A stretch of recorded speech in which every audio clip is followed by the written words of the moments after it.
Bonsoir à tous et bienvenue dans Plus d'Actu. Ce soir, nous allons parler de politique, de social et d'économie. Alors que de grandes réformes se préparent en fiscalité, en pension, pour l'assurance chômage, dans le domaine de l'enseignement aussi, les syndicats multiplient les appels à mobilisation. Alors grève, manifestation, nous verrons à quoi il faut s'attendre dans les semaines à venir. Pour pouvoir défendre les travailleurs, il faut aussi évidemment qu'il y ait du travail. Alors quels sont les emplois qu'on peut créer pour demain à Bruxelles?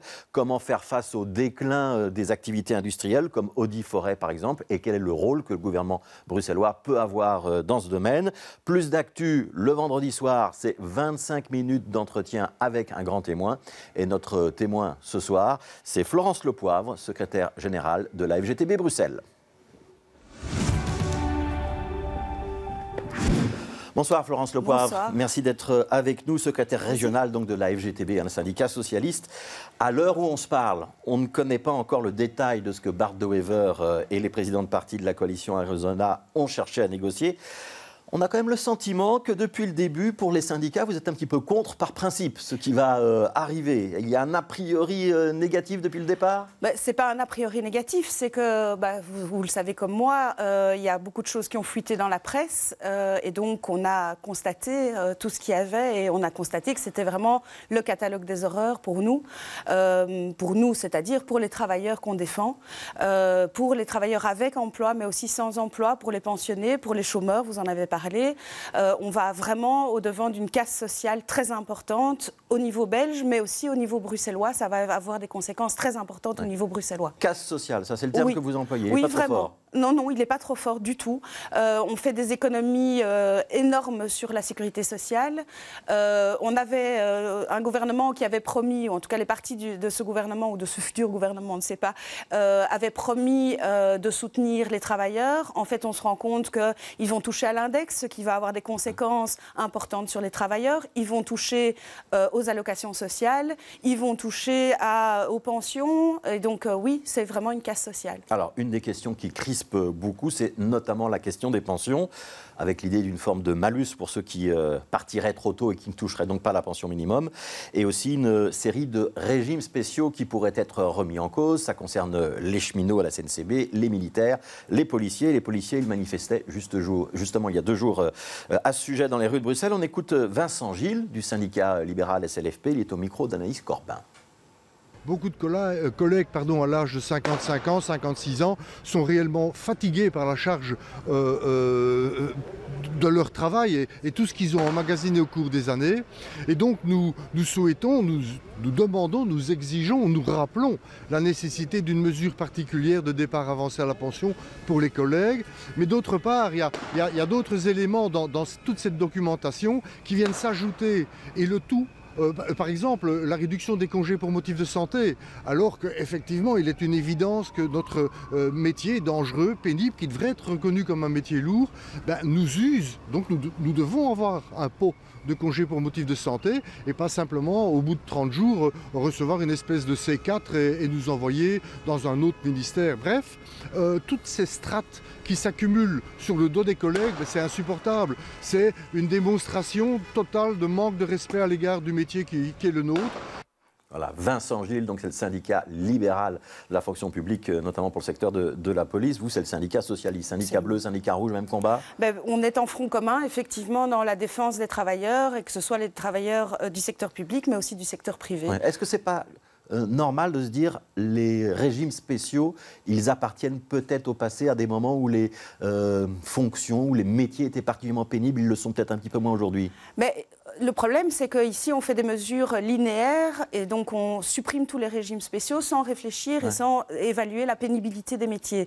Donc il y a des régimes spéciaux qui avaient été mis en place pour des raisons diverses et variées. Il y a par exemple un régime spécial pour les magistrats. Celui-ci, n'est pas, effectivement, ce n'est pas un métier pénible, donc a priori, on n'a pas spécialement de problème à en discuter, mais par exemple les policiers, par exemple les pompiers, par exemple les enseignants aussi, ça, ce sont des métiers, évidemment les infirmières, par exemple, aussi, ce sont des métiers qui ont une vraie pénibilité. Et donc, il faut tenir compte de la pénibilité de ces métiers. S'il y a des réformes de ce type-là, il faudra que vous y soyez associés. Vous pensez que vous y serez associés? Ben, on espère. On appelle de nos voeux, effectivement, une meilleure concertation sociale sur tous ces... Le groupe des 10, il fonctionne encore ou c'est le gouvernement qui a la main? Le groupe des 10, c'est le patronat et les syndicats. Oui. Donc, le groupe des 10 fonctionne toujours. Il y a des décisions, enfin des avis qui sont rendus. Mais effectivement, ici, on a un petit peu peur parce que... Enfin, on a plus qu'un petit peu peur.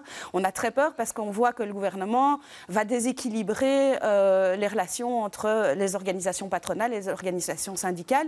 Les organisations patronales n'auront plus rien à exiger, n'auront plus rien à demander, et donc on n'aura plus rien à négocier avec eux. Alors il y a un autre dossier qui est potentiellement compliqué, c'est la limitation dans le temps des allocations de chômage. Elle sera limitée à 2 ans dans le futur. Alors on n'a pas entendu que les syndicats dans cette émission, Florence Lepoire. On va écouter un parlementaire de cette coalition Arizona, c'est le libéral Denis Ducarme. C'était ce mercredi matin dans Bonjour Bruxelles, et pour lui, il faut des réformes. Puisqu'on est le dernier pays occidental à avoir des allocations limitées dans le temps, c'est un objectif. Évidemment aussi qu'il y ait une différence suffisante entre les revenus du travail et les revenus liés aux allocations sociales. C'est un de nos objectifs. Ouais. Mais est-ce que ça risque pas de renforcer la précarité de certains à Bruxelles, dans le Hainaut aussi, et surtout de faire peser la charge sur les CPAS qui vont devoir un peu accueillir ce nouveau public? Je crois pas. Je crois que quand on voit la manne financière des CPAS aujourd'hui, elle n'a fait qu'augmenter donc ils auront les moyens d'accueillir les personnes qui sont exclues du chômage. Elle n'a fait qu'augmenter ces 10 dernières années. Donc il y a un souci, quel que soit le gouvernement, d'assurer la solidarité. Maintenant, moi je ne vous cache pas en effet que aujourd'hui, une des priorités pour le MR, c'est de récompenser davantage de travail. Alors Florence Lepoire, passer du chômage au CPAS, ça pourrait être compliqué pour certains travailleurs ou pas? Alors, donc, ça concerne à peu près 130 000 personnes en Belgique, donc le chômage de longue durée de plus de 2 ans. C'est 35 000 personnes à Bruxelles, donc c'est quand même énormément de personnes qui pourraient être concernées. Ça voudrait dire une augmentation de 57% du nombre de bénéficiaires du RIS. Donc le revenu d'intégration sociale. Voilà, du revenu d'intégration sociale. Donc des gens qui vont passer du chômage vers les CPS. Les CPS sont déjà exempts. On le voit partout, ils ont déjà beaucoup de difficultés à recevoir les gens, à faire les enquêtes de revenus, etc. On l'a vu notamment au CPS d'Anderlecht. Absolument, on l'a vu, oui. Voilà. Et on le voit nous tous les jours dans notre pratique quotidienne, on voit des gens qui n'ont pas accès à leurs revenus d'intégration sociale ou à leurs aides sociales. Est-ce qu'on peut imaginer que le fédéral, s'il envoie ces travailleurs, donc ces chômeurs de longue durée vers la CPS, il puisse malgré tout augmenter l'enveloppe des CPS? Est-ce que ce serait une manière de répondre à votre crainte ou pas? Alors, c'est une partie de réponse à la crainte. La seule chose, c'est que quand on a vu les tableaux budgétaires qui ont fuité dans la presse, ça n'est pas du tout ce qui se passe. C'est-à-dire qu'il y a une économie plus ou moins de 2 milliards sur le chômage et qu'en fait, ce qui était prévu, c'est 500 millions pour les CPS. Avec 500 millions, même pas 500 millions, je pense, avec ça, on n'aura pas la possibilité de suivre tous les gens qui risquent effectivement de basculer au CPS. L'autre problème, c'est aussi que ces gens vont avoir une enquête de revenus et donc potentiellement ne vont pas bénéficier du RIS ou vont bénéficier d'une aide sociale qui est nettement inférieure à ce qu'ils reçoivent comme allocation de chômage. Mais ça, c'est justement ce que cherchent les présidents ou parlementaires de la coalition Arizona, c'est de se dire qu'il faut augmenter la différence entre les revenus du travail et le chômage, et surtout le chômage longue durée, pour inciter le plus de chômeurs possible à accepter un emploi. Est-ce que vous êtes d'accord avec la philosophie ou pas? Alors, je pense que 2 choses. Une chose, c'est que les promesses électorales, c'était effectivement d'augmenter les salaires, ou en tout cas, ça a été comme ça a été compris comme ça par les travailleurs, c'était d'augmenter les salaires pour creuser cette différence entre les salariés et les allocataires sociaux. Ici, ce qu'on voit, c'est qu'en fait, les salaires ne vont pas augmenter, mais qu'au contraire, on va diminuer les allocations sociales. Ce qui veut dire qu'on va précipiter des gens dans la pauvreté. C'est ça qu'on dénonce. En fait, ce qui va se passer, c'est qu'on va précipiter des gens dans la pauvreté, des gens qui aujourd'hui sont très, très éloignés du marché du travail, avec lesquels il faut faire évidemment des actions d'accompagnement, mais les envoyer au CPS ou éventuellement sans aucun filet de sécurité, ça n'est pas la solution, certainement pas. Alors, dans cette émission, Florence Lepoivre, le vendredi, on accueille les suggestions de questions du public de BX1. On va lire une question de Johanna Klabots qui estime que l'action syndicale est trop molle. Il nous faut aujourd'hui de grandes ambitions. Comment finir avec le lien de subordination dans le travail et une vraie chasse aux fraudeurs fiscaux. Qu'est-ce que vous répondez à Johanna Klabots? Je suis absolument d'accord avec elle sur le fait qu'il faut une vraie chasse contre les fraudeurs fiscaux. Ouais. Ça, c'est évidemment quelque chose d'important pour nous, d'avoir plus d'équité dans la fiscalité. Ouais. Et sur le manque de vigueur de l'action syndicale. Et sur le manque de vigueur de l'action syndicale, je pense que vous l'avez illustré très bien dans le reportage et dans ce que vous avez dit jusqu'à présent. On a fait effectivement des actions, on continue à faire des actions. On a une grande manifestation qui se prépare pour le 13 février. Donc ça, ce sera une manifestation tout secteur confondu. Ce sera une manifestation tout secteur confondu. Ce sera sur la fonction publique, mais aussi les pensions et l'indexation automatique des salaires et des allocations sociales. Donc c'est vraiment 3 revendications très fortes pour nous. Et donc c'est en front commun et ce sera une très grosse manifestation. Ouais. Après, il y a une manifestation pour l'instant tous les 13 du mois. Est-ce que ça veut dire qu'après le 13 février, on doit se préparer à en avoir une autre pour le 13 mars? Alors, on est en train d'en discuter et donc je ne peux pas encore vous donner de réponse à ce sujet, mais en tout cas, on va très certainement continuer. Il y aura un plan d'action. Alors, ce ne sera peut-être pas des manifestations, ce sera peut-être d'autres types d'actions. Ce sera peut-être à un moment, s'il y a un gouvernement, et si ce qui est sur la table du gouvernement est ce qu'on a vu dans la presse, une grève générale. Donc ça, c'est possible, oui, aller vers une grève générale. Possible. Absolument. Et donc avec le risque de paralyser le pays. Avec le risque de paralyser le pays, mais avec le fait derrière ça de défendre les travailleurs. Ouais, je peux être un petit peu provocateur, Florence Lepoivre, et vous dire que finalement, cette coalition Arizona, c'est une bonne nouvelle pour les syndicats, ça va leur permettre de mobiliser. Je ne crois pas que ce soit une bonne nouvelle pour les syndicats. Franchement, quand on voit ce qu'il y a dans la note de Weaver, on n'a vraiment pas envie que ça arrive. Donc non, certainement pas. Nous, notre travail au quotidien, ce n'est pas les manifestations, ce n'est pas la mobilisation. C'est évidemment une partie du travail. Mais avant toute chose, ce qu'on essaye, c'est de concerter, c'est de défendre les travailleurs dans les entreprises. Et donc, ce genre de manifestation, on essaye... voilà, mais là, on est obligé de le faire. Alors, on est obligé de le faire. Autre vraiment. Niveau de pouvoir où il y a actuellement une mobilisation syndicale assez importante, c'est à la Fédération Wallonie-Bruxelles, dans le domaine de l'enseignement, avec des enseignants qui ont défilé lundi dans les rues de Bruxelles. Je sais que vous y étiez. Autre question donc de nos téléspectatrices, en l'occurrence cette semaine, Marianne Demol. Pourquoi avez-vous dormi en 2016 quand on vous a présenté le pacte d'excellence? Où étiez-vous quand est arrivée la réforme des titres et fonctions? Et maintenant, que faites-vous? À quand un vrai geste fort? Il y a visiblement une base qui demande aux syndicats d'être un petit peu plus musclés. Donc il y a effectivement eu une manifestation et une grève de 2 jours dans l'enseignement. Il y a eu 45 000 personnes à Bruxelles. Moi, j'y étais, effectivement. J'ai vu des gens qu'on ne voyait jamais dans les manifestations en général. Donc, c'est vraiment important de se rendre compte du choc qui est en train d'avoir lieu dans l'enseignement. Alors, en 2016, on y était. On a dénoncé aussi certains volets du pacte. Mais ici, le problème, c'est que la communauté française vient avec des choses en plus. Et des choses en plus, alors, évidemment, on défend les enseignants, mais on défend aussi surtout une école de qualité. Et on est convaincu que les mesures qui sont prises maintenant, qui sont décidées maintenant, vont avoir vraiment un impact sur tous les élèves dans l'enseignement. Ouais. Donc il y aura ces 2 mobilisations en parallèle. Ce qui se passe au niveau fédéral avec les réformes socio-économiques et qui vont toucher le domaine du chômage et du travail et du pouvoir d'achat. Et en même temps, la contestation à la Fédération de Bruxelles. Ou est-ce qu'à un moment, les 2 contestations vont se rejoindre? Donc c'est pour ça que la manifestation du 13 février, c'est une manifestation effectivement intersectorielle. Donc ce sera la fonction publique, ce seront les enseignants aussi, ce seront les pompiers, comme on les a vus aussi le 13 janvier. Ils étaient là, ils ont défilé avec nous. Les gardiens de prison aussi. Absolument, les gardiens de prison, les policiers. Voilà. Donc ça, tout le monde a rendez-vous le 13. Tout le monde a rendez-vous le 13. Ouais. C'est vraiment une manifestation nationale et une forte mobilisation qu'on attend. Alors, autre actualité qu'on voulait aborder avec vous, la conclusion d'un accord social pour les travailleurs d'Audi-Forêt, avec un bras de fer qui aura quand même duré plusieurs mois. Et puis finalement, au bout de ce bras de fer, un accord, alors qu'on ne l'attendait quasiment plus. On va écouter Bernard Clairfailly, c'est le ministre bruxellois de l'Emploi, et c'était le 28 janvier dans Bonjour Bruxelles. Il vaut mieux un accord social que pas d'accord social, soyons clairs. Il faut surtout que Audi finance la reconversion, le coaching, l'accompagnement de tous les travailleurs pour retrouver un emploi. Mais dans le secteur industriel, j'ai toujours dit, en Flandre, en Wallonie, en périphérie ou à Bruxelles, il y a des milliers d'offres d'emploi pour ces travailleurs, peut-être pas aux mêmes conditions, mais en tout cas pour retrouver un emploi, ça devrait être possible. S'il est très bien situé dans Bruxelles, il est bien innervé par des réseaux de communication, par le ring, par le chemin de fer, et donc il a un grand avenir économique, et il faut absolument qu'il y ait un avenir économique pour qu'on loge en région bruxelloise des emplois. Il y a un taux de chômage important à Bruxelles, il faut créer un avenir économique à Bruxelles.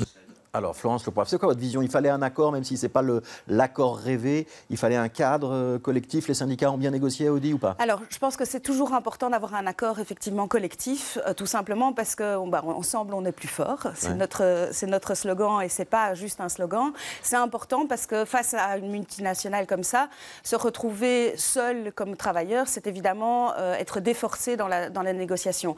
Donc, il y a un accord. Évidemment qu'on aurait préféré qu'il soit plus important pour les travailleurs, mais je pense que c'est important qu'il y ait un accord. 3000 emplois Audi Forêt, à peu près 600 bruxellois. Bernard Clairfeuille n'a pas l'air d'être trop inquiet pour eux. Ils pensent qu'ils vont retrouver facilement du travail. Il a raison ou pas? Alors, effectivement, on a entendu, parce qu'on travaille là-dessus avec les fédérations patronales, on a entendu qu'il y avait énormément d'entreprises qui étaient intéressées par les profils des travailleurs d'Audi. Donc, j'espère effectivement qu'ils vont trouver de l'emploi, mais je voudrais quand même dire un mot, c'est qu'il y a aussi toute une série de sous-traitants et qu'il ne faut pas oublier les sous-traitants. Et là, on a des profils qui sont un peu différents, parce qu'on a des profils évidemment qui sont liés à la construction automobile, mais on a aussi des profils liés à l'ORECA, liés au gardiennage, par exemple, au nettoyage. Donc là, le reclassement est moins évident. Là, il faudra effectivement avoir une attention très particulière aussi pour ces travailleurs-là. Il y a une deuxième chose qui était dite par Bernard Clairfeuille dans le petit extrait qu'on a sélectionné, c'est la nécessité de maintenir ou de développer de l'emploi industriel, avec la question de la reconversion du site. La tentation pour Audi, ça pourrait être de vendre au plus offrant, par exemple, un promoteur immobilier. Ça, pour vous, c'est non, j'imagine? Ça, c'est tout à fait non. Et d'ailleurs, nous avons lancé un plan industriel pour Bruxelles, à la FGTB Bruxelles. Vous venez de publier un mémorandum là-dessus. On vient de publier effectivement un mémorandum là-dessus. C'est évidemment l'électrochoc d'Audi qui a motivé le mémorandum, mais il est beaucoup plus large que ça. Pour nous, il faut vraiment réfléchir à une réindustrialisation de Bruxelles. Et donc, on a une série de propositions à ce niveau-là. Mais donc, pour le site d'Audi, c'est clair, et je crois que c'est clair pour tout le monde, c'est clair pour les fédérations patronales comme pour les syndicats, mais aussi pour le politique maintenant, ça doit rester un site industriel. Dans votre mémorandum, vous parlez aussi par exemple des abattoirs d'Anderlecht en disant les transformer en logement, c'est peut-être pas une bonne idée. Absolument. Est-ce qu'on va vraiment quand même développer l'emploi industriel en ville, Florence Le Poivre? Oui. L'industrie, ça prend de la place, ça apporte des nuisances, de la pollution. Le futur, c'est pas plutôt les petites et les moyennes entreprises, les nouvelles technologies, le numérique, etc. Alors, je crois qu'il faut les deux, en fait, tout simplement. On a aujourd'hui des sites industriels comme Audi, mais aussi comme Scarbeck Formation. Pourquoi est-ce que vous voulez garder de l'emploi industriel en ville? Parce que, on veut de l'emploi industriel en ville, mais c'est de l'industrie. C'est évidemment pas des grosses industries comme on a pu en connaître en Wallonie. Donc ce ne sera pas de la sidérurgie, c'est pas de la sidérurgie dont on parle, mais c'est de l'industrie qui s'intègre dans le tissu urbain. Je pense que c'est essentiel parce qu'en fait, on a besoin d'industrie. Il y a des besoins qui doivent être rencontrés par l'industrie. On l'a vu avec la guerre en Ukraine, par exemple. On a en Europe un déficit industriel et donc on doit rapatrier un certain nombre de productions vers l'Europe et en l'occurrence vers Bruxelles. Et je pense vraiment qu'il y a moyen d'intégrer certaines choses, certains types d'industries. Vous pensez à quoi? Si on peut donner des exemples d'activités qu'on pourrait accueillir à Bruxelles. Alors on pourrait, donc on a défini dans le mémorandum un certain nombre de critères. Donc ce qu'on veut, c'est vraiment de l'industrie qui s'intègre dans la ville. Donc des petites structures. Aujourd'hui, le tissu industriel à Bruxelles, c'est beaucoup de PME et c'est normal et c'est très bien comme ça. Des petites structures et par exemple des secteurs comme l'agroalimentaire ou comme le recyclage de déchets qui sont deux secteurs indispensables pour les Bruxellois et qui permettent aussi de donner des emplois à des Bruxellois, à des gens peut-être peu qualifiés et donc au tissu qui sont importants pour le tissu économique bruxellois. Donc on doit pas penser qu'au secteur des services quand on pense à Bruxelles. Non, je pense qu'on doit vraiment réfléchir effectivement de manière beaucoup plus intersectorielle, multisectorielle et effectivement développer, maintenir l'industrie qui existe et développer l'industrie et des secteurs qui n'existent éventuellement pas à Bruxelles. Alors, il nous reste quelques minutes, on va parler politique. C'est pas un milieu qui vous est complètement étranger, parce qu'avant de présider la FGTB et Bruxelles, vous avez beaucoup travaillé dans les cabinets ministériels. Il y a à ce stade, je vous apprends rien, en région bruxelloise, toujours pas de gouvernement. Le Parti socialiste a tenté une manœuvre, une opération cette semaine, c'était d'essayer de passer par le Parlement régional pour désigner à l'aide d'un vote les prochains ministres du prochain gouvernement bruxellois. Le greffe du Parlement bruxellois a jugé que c'était une proposition irrecevable pour l'instant en tout cas. On va écouter ce qu'en disait Philippe Claus jeudi matin. On propose quelque chose pour que nous y arrivions. On propose simplement de redonner la parole aux représentants du peuple. Faisons leur confiance, essayons au moins.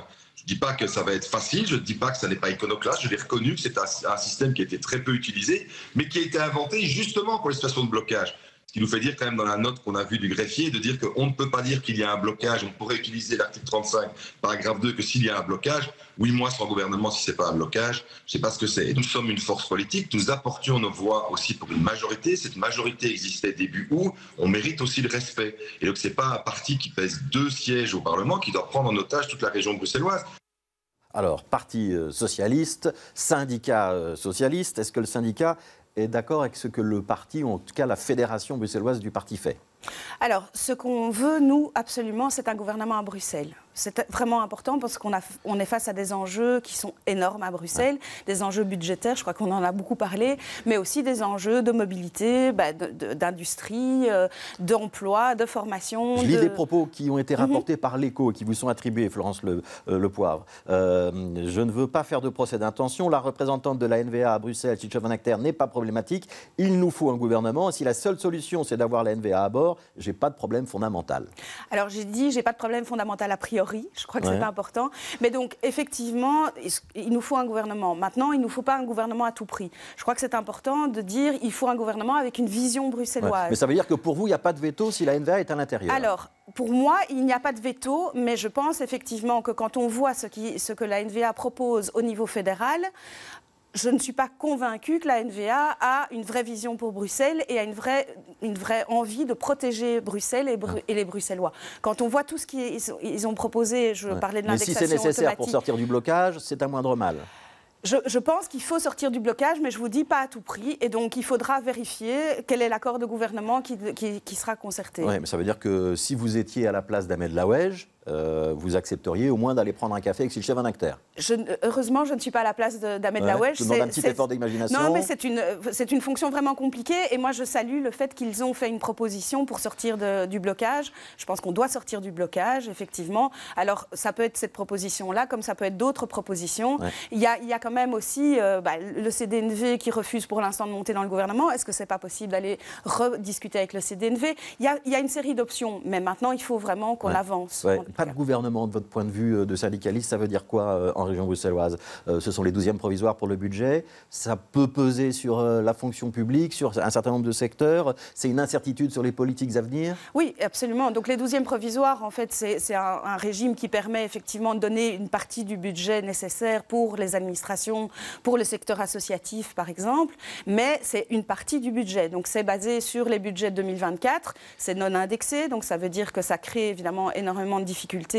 Et c'est aussi certaines associations qui n'ont pas du tout aujourd'hui de subsides. Oui. Et donc on a par exemple Doucheflux qui à Bruxelles a fait appel à la qui s'occupe de l'accueil notamment de personnes sans abri, qui les aide à avoir accès à des soins sanitaires. Absolument, qui a dû faire appel à la générosité des Bruxellois parce qu'ils n'ont pas reçu de subsides à cause des 12e provisoires. Ouais. C'est ça dont on parle. Ouais. Un dernier mot sur la concertation sociale. On y a fait référence tout à l'heure à l'échelon fédéral. À l'échelon bruxellois, elle existe cette concertation sociale. Est-ce que Bessie et la FGTB Bruxelles que vous représentez ici arrivent à se parler, arrivent à avoir des propositions concrètes? Tout à fait. Alors en fait, on a le Bru Partners, qui est une espèce de groupe dédié, si vous voulez, au niveau bruxellois, dans lequel nous siégeons les 3 syndicats et les organisations patronales. Et le dialogue est très bon, en fait, entre nous. Par exemple, sur l'avenir industriel de Bruxelles, sur l'avenir industriel du site d'Audi, on est absolument d'accord et on a absolument raccord sur les propositions qu'on peut faire. Donc la concertation sociale, ça peut marcher. Ça peut marcher, absolument. Merci beaucoup Florence Le Poivre, secrétaire régionale de la FGTB Bruxelles. Merci d'avoir été notre invitée cette semaine. Dès lundi, vous retrouverez Jean-Christophe Peuzès à la présentation de Plus d'Actu pour un nouveau débat d'actualité. Et puis moi, je reviens aussi lundi matin à partir de 6h58 pour Bonjour Bruxelles. Passez un excellent week-end et à lundi.